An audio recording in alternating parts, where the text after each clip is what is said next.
Good morning, everyone. This is Marshall Giller bringing you the morning comment for November 10th. Well, the newspapers and the pundits thought highly of Friday's U.S. employment data. Market News International, for example, said the Fed, quote, got another green light to raise interest rates. So why did the Fed's funds rate expectations collapse, 10-year bond yields plunge, and the dollar fall against every currency we track except the beleaguered ruble?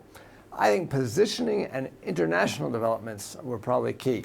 The spread of treasuries against bunds and JGBs has widened out a lot recently and probably is keeping people buying treasuries. On the other hand, the dovish repricing of the Fed funds futures remains more of a mystery to me. The fact that average earnings growth isn't accelerating isn't the same as earnings growth slowing, and hence shouldn't warrant such a large downward shift in expectations, in my humble opinion. I think this shift is likely to be reversed in coming days and the dollar resume its uptrend.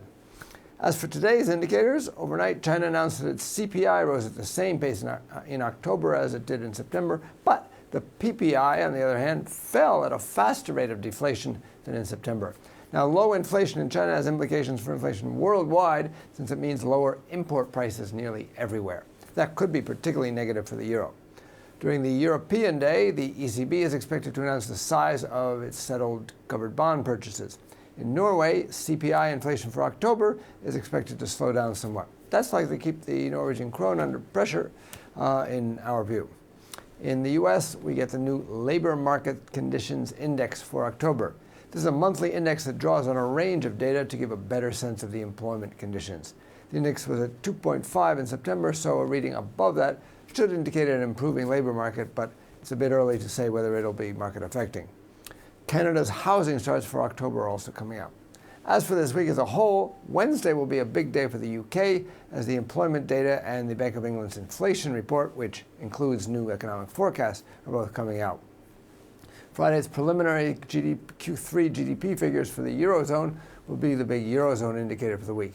And Friday is also the U.S. retail sales figure for October, which is probably the biggest U.S. data to be released this week. It's expected to show a rise in sales, which could be dollar supportive. China has a considerable number of indicators coming out this week that could cause some volatility in the Aussie and New Zealand dollars. For more information, including technical analysis, please read the full comment on IronFX.com. You can also follow us on Twitter, like us on Facebook, subscribe to our YouTube channel, or circle us on Google+ to get more trading ideas. This is Marshall Giller, head of Global FX Strategy at IronFX Global, wishing you solid trading.